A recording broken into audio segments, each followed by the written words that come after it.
오늘 읽을 일기 내용은 바스트 성녀가 착복식을 하던 그 순간에서부터 이제 수련기 부분으로 들어가게 됩니다. 우선 일기를 먼저 읽고 그 다음에 말씀을 나누도록 하겠습니다. 내가 착복식을 하던 순간 하나님께서는 내가 얼마나 많은 고통을 받게 될지를 알려주셨다. 그것이 무엇을 위한 것인지 나는 분명히 깨달았다. 그것은 한순간의 고통이었다. 하나님께서는 다시 나의 영혼을 큰 위로로 채워주셨다. 수련기의 첫 해가 끝날 무렵 암흑이 내 영혼에 그들을 던지기 시작했다. 기도 중에 아무런 위안도 느끼지 못했고 묵상을 하기 위해서는 무척 힘든 노력을 해야만 했다. 그리고 두려움이 나를 엄습해왔다. 나 자신 속으로 깊이 들어가면서 크나큰 비천함 외에는 다른 아무것도 발견할 수 없었다. 하느님의 위대함과 거룩하심이 너무나 분명히 드러났지만 감히 눈을 들어 그분을 볼 수가 없었다. 다만 그분의 발 앞에서 나 자신을 티끌처럼 낮추고 그분께 자비를 애걸할 뿐이었다. 나의 영혼은 그 6달을 이런 상태로 지냈다. 이 어려운 시기에 우리 친애하는 마리아 요세파 수임당 수녀는 나를 격려해 주었다. 그러나 나의 고통은 점점 더 커져가기만 했다. 수련기의 둘째 해가 다가오고 있었다. 서원을 해야 한다는 생각을 할 때마다 내 영혼은 공포에 들었다. 무엇을 읽어도 제대로 이해할 수 없었고 묵상도 할 수 없었고 내 기도는 하느님을 불쾌하게만 해드린다는 생각이 들었다. 이런 내가 성취를 정하는 것은 하느님을 더 모독하는 행위라고 느껴졌다. 그러나 이 모든 것에도 불구하고 나의 고해 신부인 테오도르 신부는 나로 하여금 한 분이라도 영성체를 거르지 못하게 했다. 하느님께서는 아주 신묘한 방법으로 내 영혼 안에서 일하고 계셨다. 나는 고해 신부가 하는 말을 전혀 이해하지 못했다. 아주 단순한 믿음의 진리도 알아들을 수가 없었다. 내 영혼은 깊은 고뇌 속에 있었고 그 어떤 곳에서도 만족을 찾을 수 없었다. 어느 순간 나는 하느님께로부터 버림받았다는 강한 느낌을 받았다. 이 무서운 생각은 나의 영혼을 바로 관통했고 이런 고통은 내 영혼을 지배하였다. 난 죽고 싶었지만 죽을 수가 없었다. 그러고는 특경을 닦으려고 노력하는 것이 무슨 소용이냐는 생각이 들었다. 이 모든 것이 하나님의 마음에 들지 않는데 무엇 때문에 고행을 하느냐? 내가 이 모든 것을 수련장 수녀에게 말했을 때 내가 받은 대답은 이것이었다. 사랑하는 수녀님, 하나님께서는 수녀님을 특별히 선택하시어 거룩한 일을 하시기 위해 부르시고 계십니다. 이것은 하나님께서 수녀님을 하늘나라에서 당신과 아주 가까이 있게 하시는 징표입니다. 주제 예수님께 더욱더 의탁하십시오. 하나님께로부터 버림받았다는 무서운 생각은 바로 지옥의 망령들이 실제로 겪는 고통이다. 나는 예수님의 상처 속으로 피신하여 예수님께 의탁한다는 말만 할 때 불이했다. 그런데 이 말까지도 나에게 더욱더 큰 고통을 주는 것이었다.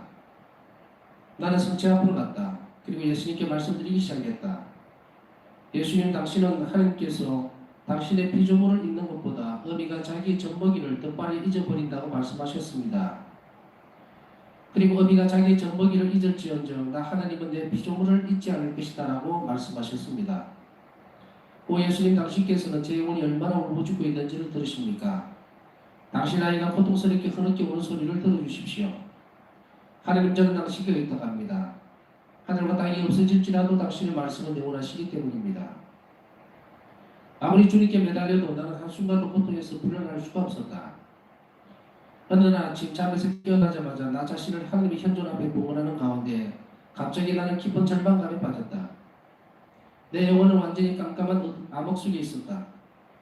나는 전무가 될 때까지 최선을 다해서 싸웠다. 오후에는 정말로 죽도록 무서운 두려움이 나를 사로잡았다. 내 육신의 힘이 나를 떠나기 시작했다. 나는 얼른 내 마음으로 달려가서 십자가 앞에 무릎을 꿇고 하나님의 자비를 청하며 울부짖기 시작했다.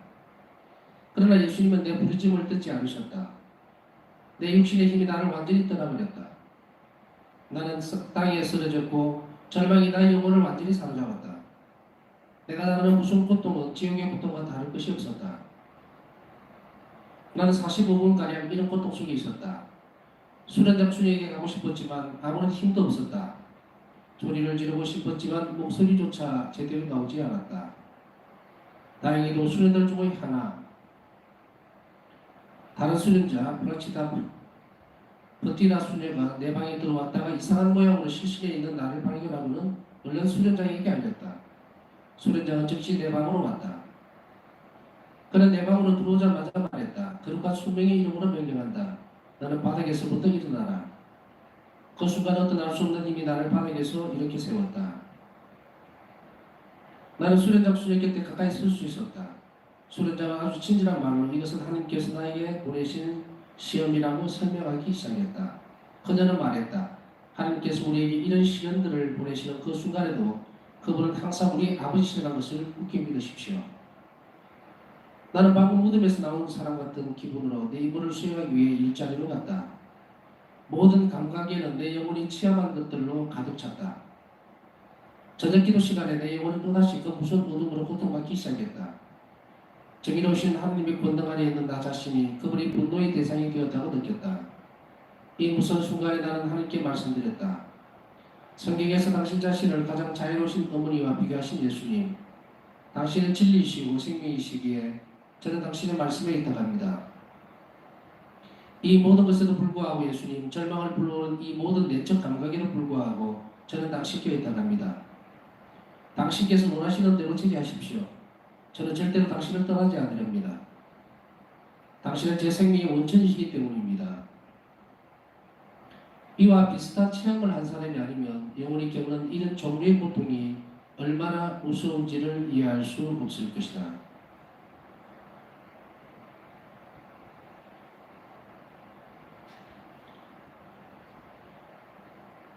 오늘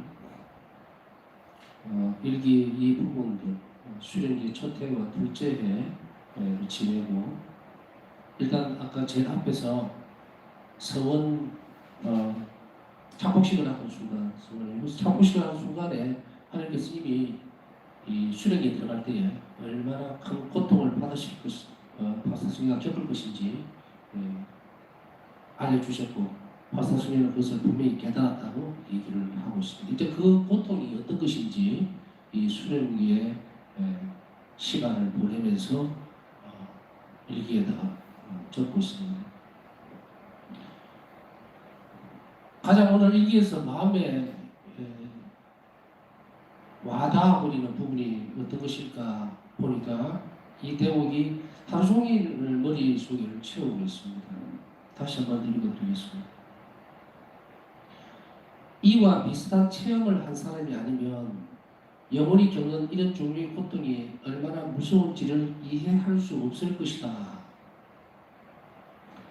여기서 박사성녀는 이런 체험을 하지 않는 사람은 이런 종류의 고통이 얼마나 무서운지 모르겠다, 모를 것이다 라고 이야기를 하고 있습니다. 그래서 이 말 뜻을 좀 더 생각해보고 또 한 번 더 들여다보니까 일기가 또 일기 자체에서 정말 놀라운 모습들이 보이고 있어요. 박사성의 일기 안에서 영적 순례라고 할 수 있을 만한 것인데 여기에서 두 가지 부류로 나누어져 버리는 것이 아닌가 생각이 듭니다. 이게 무슨 말씀이냐면 육적인 삶을 선택해서 세상적 고민과 살아가는데 어떻게 살 것인가, 뭘 어떻게 할 것인가, 또 그래서 그 많은 걱정거리 가운데 살아가면서 그 다음에 하나님이 선택되어서 살아가는 그런 신앙인의 모습과 그 다음에 두 번째는 이것을 뛰어넘는다는 말은 자포자기하거나 포기한다는 것이 아니죠. 현세에서 살아가면서도 이 현세적 가치들을 하나님 앞에 무용지물을 만들어버리려고 하는 애를 쓰는 그런 사람들은 이제 두 번째 과정, 두 번째의 부류에 속하게 됩니다. 이 일기에서 큰 위로를 받고 그리고 하나님께 대한 체험들을 하고 하나님과 일치되려고 노력하는 그 영혼들은 이 두 번째 그룹이어야 된다는 거예요. 우리가 첫 번째 그룹에게 있어서는 이 말 뜻을 못 알아듣습니다. 세상 사는 걱정, 자식 걱정, 부모 걱정, 재산 걱정, 건강 걱정, 이런 걱정들로 꽉 차가 있는데 지금 바우스타 승리의 이 수능기에서 들어와서 이 부분은 이제 오로지 모든 것이 다 포기되어지고 예수님만을 바라보면서 주님과의 일치의 길을 향해서 그 영혼이 움직이기 시작했기 때문에 이제 육적인 인간에서 영적인 인간으로 넘어오게 됩니다. 그래서 바우스타 성령의 일기 오늘 읽어드린 이 대목을 보면 영적 순례의 길이에요. 그 영혼이 얼마나 처절하게 싸움하면서 하나님을 갈망하고 그리고 그분께 가까이 가기 위해서 순화되어지고 정화되어지는 과정을 지금 드러내고 있는데 육적인 thân 안에 들어있는 사람은 하나님이 절대적으로 필요한 것이 아닐 수도 있어요. 영적 인간으로 거듭나라고 하는 바울사도 말씀처럼 이 부분에 있어서 영적인 상태, 영의 힘으로 하나님과 일치되려고 그러고 그리고 하나님만이 우리 삶의 모든 것이 될 수 있음을 고백해내지 않는 사람은 이 바울사성의 일기는 사실은 그냥 일기책일 뿐입니다. 전혀 접근할 수도 없고 이해할 수도 없어요. 왜? 바울사 성례는 쭉 지금 이제까지 처음부터 강의를 좀 들으신 분은 한번 잘 알아들으시겠지만 회개가 우선 일어났고 이제 예수님 마음을 상해드리고 고통스럽게 만드는 것이 당신 자신임을 고백해내고 용서를 청하고 이래 됐을 때 이제 바울사 성례는 이 참복식을 하고 그 이후의 삶이라는 것은 어떻게 되어야 되느냐? 육적인 인간에서 떠나버린 겁니다. 육적인 인간에서 떠나면서 이제 세상적인 것을 추구하는 것이 아니라 오로지 모든 삶의 역량들, 행동, 말하는 것, 먹고 입고 자고 하는 것을 어떻게 하면 주님과의 일치, 영혼의 결합, 예수님께서 내 안에 어떻게 하면 사실 수 있게 할까요? 온 역량을 다 쏟아붓는 그래서 영적인 인간으로 옮겨가는 과정이기 때문에 이것이 육적으로 매여 있는 사람들에게 있어서 아무런 도움이 되지를 않는다는 거죠. 아 그냥 바울사 성령이니까 그런 과정을 겪었나 보다. 제가 제일 뒷부분을 한 번 더 읽어드린 이유가 이런 체험을 하지 못한 사람은 이 고통을 알지 못한다 이 말은 뭐냐면 살짝 건너뛰어 버린다는 이야기예요. 건너뛰어 버린다는 말은 하나님과 일치에 대해서 또 하나님과 하나가 되고 싶어하는 욕망, 이 욕망이라고 표현을 하겠습니다. 어쨌든 이 부분, 하나님 나라에 가겠다는 것, 천국을 지향해야 되겠다는 것. 그러면 반드시 그 영혼은 바울사 성령가 겪었던 이 과정을 그대로 똑같이 겪어내어야만 합니다. 이것이 없으면 감히 우리가 하나님을 사랑한다, 하나님과 일치하기 위해서 노력한다, 기도한다, 나는 천국에 가고 싶다, 하나님 나라에 가고 싶다, 영원한 생명은 내 것이다. 천만에 절대로 불가능합니다. 인간은 육의 존재면서도 바울 사도가 항상 영적인 사람으로 인간으로 성령의 뜻에 따라 살아가는 그런 사람으로 오늘 성경을 공부하는 것이 아니니까 그래서 우선 일기에서 저는 이렇게 제안을 하고 싶은 겁니다. 오늘 이 성체학교에 묵상하면서 나는 육적인 사람인가 아니면 영적인 사람으로 하나님과 일치하고 결합되고 싶어 하는 사람인가?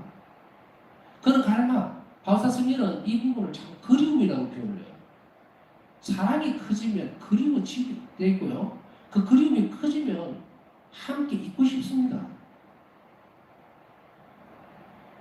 어떻게 보면 일기책은 쭉 읽어갈수록 우리 자신들을 진단시키는 또 큰 말씀이기도 해요. 나는 어떤 사람인가? 나는 어떤 상태에 놓여져 있는가? 육적으로 이 일기를 읽으면 귓등으로 딱 넘겨버립니다. 왜? 내 안에 세상 속에서 살아가는 갈등과 내가 겪고 있는 것이 도대체가 밸런스가 맞지는 않아요. 이거하고.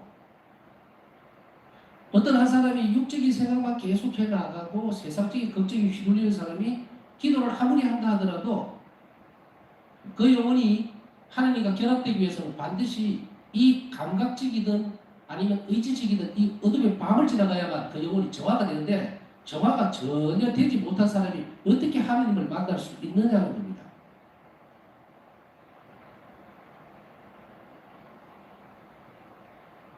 같은 비슷한 체험을 가진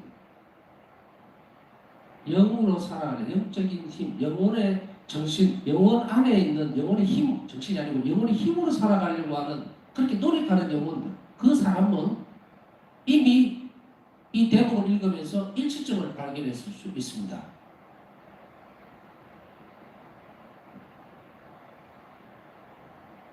기도해도 들어지지 않고 하나님 말씀을 받아들일 수도 없고, 그러나 그렇다고 해도 하나님을 사랑하는 마음을 놓을 수 없어서 하나님께 가까이 가려고 모든 노력들을 다 기울여가면서 들리지도 않고 보이지도 않고 어떤 위로도 받을 수 없고 성당에 가도 아무 가깝도 없고, 두 가지의 이유가 사람들이 있을 수 있죠.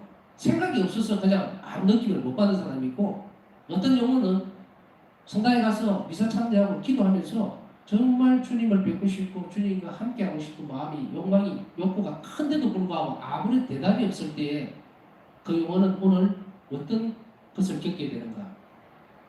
바울서 청년은 내가 하는 모든 일이 잘못된 것이 아닐까? 하나님 마음에 들지 않는 거 아닌가? 버림받았던 절망까지 이르게 되고, 그 절망감 속에서도 이 부분은 어떤 식으로 또 드러나 버리냐면 죽고 싶어도 죽을 수가 없을 정도로 이 두 가지 팽팽한 것이 이 바울사 성령에게서 계속해서 충돌이 일어납니다. 그럼에도 불구하고 바울사 성령 안에 있던 의지는 은총의 힘에 의해서 그래도 나는 주님을 떠날 수 없다라고 하는 것까지는 가 있어요. 그럼에도 불구하고 떠나지는 않겠다. 그런데 그 안에서 지내고 있는 그 고통이 얼마나 지독했으면 지옥과 같다라고 해요.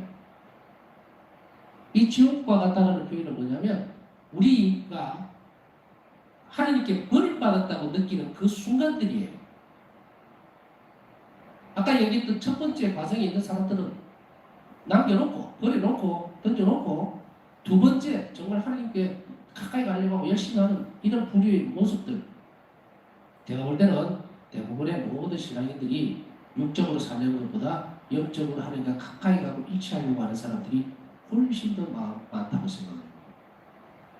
그런데도 불구하고 이 부분들을 어떻게 성화시켜 나가고 하나님과 일치될 수 있느냐를 그 길을 찾지 못하는 부분이 대부분이죠. 우리 그리스도교 신자들은 아주 열심히 사는 사람들입니다. 정말 누구보다 열심히 기도하고 내주 활동도 많이 하고 여러 가지 활동을 많이 하는데, 그러나 여기서 조금 아쉬운 것은 뭐냐면 영적 인간에 대한 표현을 제가 썼지만 영원히 하나님과 결합되고 하나님께서 내 안에 사실 수 있도록 하는 길은 조금 약하다는 거죠. 그 길에 더 많이 매진하고 그것을 더 많이 추구하기 위해서 노력을 하면 되는데, 그럼 어떻게 하면 될 것인가? 첫째, 오늘 바울사 성령은 이런 영적으로 겪어내는 수없이 많은 고민들을 하고 걱정들을 넣어놓습니다. 저는 일기를 대보면서 내 또한 마찬가지로 이 안에 바울사 성령은 어떤 갈등과 어떤 괴로움 속에 있었으리라고 하는 것을 충분히 알아들을 수 있었습니다. 왜? 때로는 나는 이렇게 버림받은 생각도 해봤고, 또 어떤 때는 내 기도가 잘 들어지지 않으니까 하나님께서 나를 싫어하는 거 아닌가? 내 기도가 가치 없다고 생각하시는 것은 아닌가? 내가 이렇게 하는 게 맞나? 그럼에도 불구하고 하나님께서는 은총을 주심으로 인해서 우리가 그것을 견뎌내고 이겨낼 수 있도록 이끌어 주신다는 거죠. 바울사 청년은 자신을 돌아보면서 내 영혼은 6달 동안 이런 상태로 죽을 만한 고통 속에 놓여져 있었다. 완전히 버림받은 상태. 어떤 것도 위로가 되지 않는 상태. 제가 볼 때는 많은 신앙인들이 크거나 작거나 다 이런 갈등들과 고통들을 겪어왔으리라고 생각을 합니다. 그런데 이유를 모르니까, 또 이것을 극복해내는 방법을 모르니까 어떻게 살아야 될지를 잘 모르고 멈추어 서버리기 때문에 아까 처음에 말씀드렸던 육적인 인간으로 돌아가려고 하는, 그래서는 절대로 안 된다는 거예요. 이제 우리는 육적인 인간을 접어놓고 내 안에서 하나님과 함께 살고 싶은 욕구, 욕망, 그리고 바람이 얼마나 큰가에 대해서 오늘 진지하게 주님 앞에 고백해야 됩니다. 그렇게 했을 때에 오늘 일기에서 한 번 더 읽어드렸듯이 하나님께로부터 버림받았다는 무슨 생각은 바로 지옥의 망령들이 실제로 겪는 고통이다.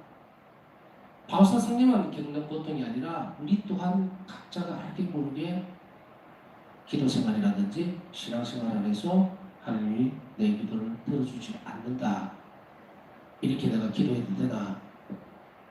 계속 내가 신앙생활 할 필요가 있을까라는 고민이나 갈등들을 많이 겪을 수 있습니다. 그러나 이제 우리는 이것에서 어떻게 벗어나고 그리고 그것을 좀 더 영원히 성숙해지는 그 과정이 어떤 길이었는지를 한 번 더 살펴볼 필요가 있겠죠. 자, 성취하러 갔습니다. 바울사서는 성취하러 가서 이렇게 고백을 합니다. 어미가 자기 젖먹이지를 잊을지언정 나 하나님은 내 피조물을 잊지 않을 것이다 라고 말씀하셨습니다. 그러니까 저를 책임져 주세요 라는 거예요. 제 영혼이 얼마나 울부짖고 있는지 들으십니까? 라고 얘기를 계속하고 있죠.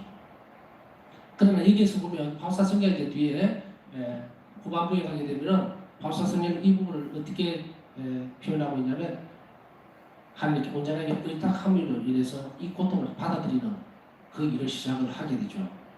그러면은 지금 현재 겪고 있는 우리 자신들이 내적인 고통이라든지 하나님을 정말로 잊어버리고 내가 기도를 해도 아무런 응답도 받지 못하고 어떤 감각적인 것, 어떤 기쁨도 느끼지 못하는 그 상황에 이를지라도 바울사 성경은 어디에 가 있었냐면 끊임없이 계속해서 성취함으로 왔다는 것을 우리가 기억해야 됩니다.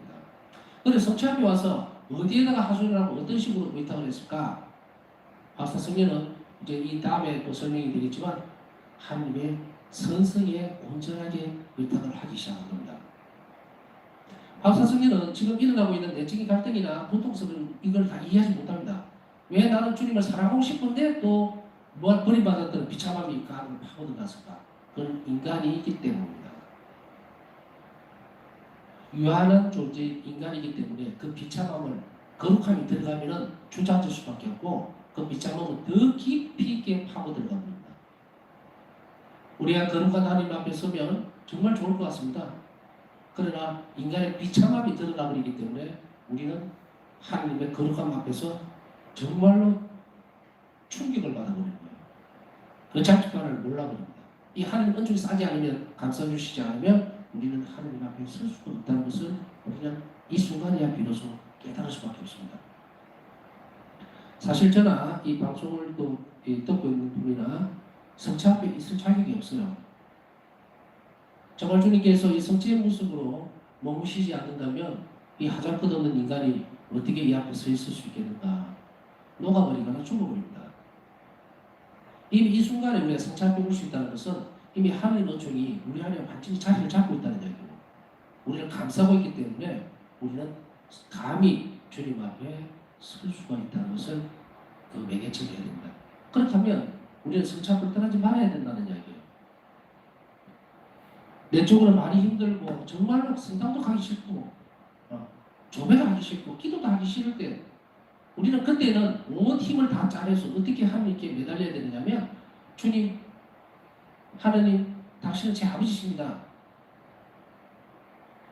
성서에서 드러나는 모든 문구들을 다 떠올리면서 하나님께 내놓아야 되죠.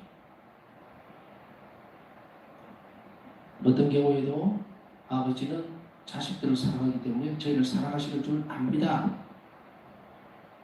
제가 지금 겪고 있는 이 고통이나 어려움을 내가 지금 이해하지 못한다 하더라도 또 그것이 불행한 것 같이 보이더라도 그것이 너무 고통스러운 것이라고 저는 보일지라도 그 안에 주님께서 선한 분이시기 때문에 절대적 선 아닙니까? 하나님은 내 아버지시고 그러니까 그걸 좋은 것을 바꿔주실 수 있으리라고 나는 믿습니다. 이 믿음의 고백이 있어줘야 되는데 이 믿음의 고백은 우리가 의지적으로 해야 합니다. 의지적 사랑, 신적 사랑이 이 통로에서는 막혀 있어요. 막혀 있다는 말은 하나님을 사랑하는 열정은 안에서부터 영혼에서부터 막 올라오고 있는데 이것이 육적인 것 때문에 덮여 있는 상태. 그래서 자꾸 주저앉아 버리는 거죠. 기도도 하기 싫고 뭐도 하기 싫고 내려놓고 이때는 우리는 무엇을 기억해야 되느냐? 하나님의 선성을 떠올리고 입탁하면서 그 앞에 가야 되는데 이것을 뭐라고 그러냐면 의지적 사랑을 가지고 가야 된다는 거예요. 온갖 절박함들이 절벽에 있고 온갖 고통들이 눈앞에 놓여져 있어도 내가 감정적이거나 이성적으로 전혀 이해하지 못한다 하더라도 그 영혼이 하나님 앞에 갔을 때는 무슨 힘으로 가야 되느냐? 우리 의지라고 아시죠? 온 힘을 다 짜내서 이제 의지적인 사람으로 하나님을 사랑하기 위해서 가까이 가야 돼요. 그 바탕이 되는 것은 이제 우리가 살아왔던 뭐 신앙적인 경륜이라든지 이것 때문이 아닙니다.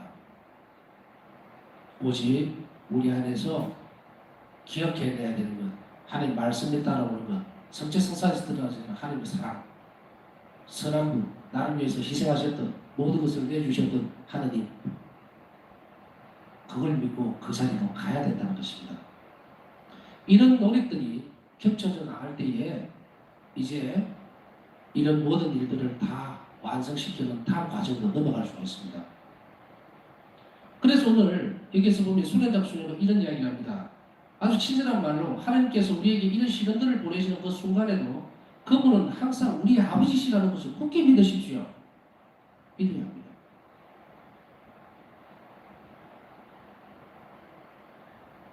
하나님의 뜻이 이루어지려면 우리 자신들이 하나님께 이 하나님의 선성에 온전히 의탁하는 태도를 드러내야만 그 영혼이 알을 깨고 나옵니다. 바사성에는 이 수련기에 이 내적 생활에 대해서 얘기를 하고 있습니다. 그래서 아까 말씀드렸듯이 육적인 생활을 하는 사람들에게 있어서는 이 바사성의 일 전체가 내적 인간이 내적 생명을 찾아 나가는 과정이기 때문에 나는 지금 여기에서 어떤 위로도 받지 못하고 나는 내일 또 걱정해야 되고 뭘 걱정해야 되는데 나한테 아무 도움이 안 되네? 그럴 수밖에 없죠. 그 과정을 떼어놓지 않으면 일기는 그냥 흘러가는 물을 바라보는 사람의 심정일 수밖에 없어요. 어떤 사람에게는. 그러나 적어도 하나님을 사랑하고 싶어하는 것이 조금만 있다면 우리는 일기가 우리 영혼을 얼마나 깊은 곳으로 이끌어드리고 하나님의 일치하는 길을 보여주는지 잘 알아들을 수가 있습니다. 자, 오늘은 여기까지 하고요. 이런 고통들이 이제 내일은 바로 이런 고통 가운데서도 파스터 성령아 이 수련기 끝까지 가면서 끝나지는 않습니다. 고통은 우리에게서 떠나는 법이 없어요.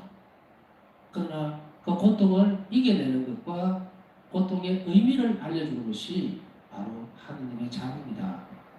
우리가 그 의미를 잘 알아듣고 또 그것이 얼마나 영적 설익이 되는지를 알게 된다면 우리는 이것을 잘 이해하고 받아들일 수가 있습니다.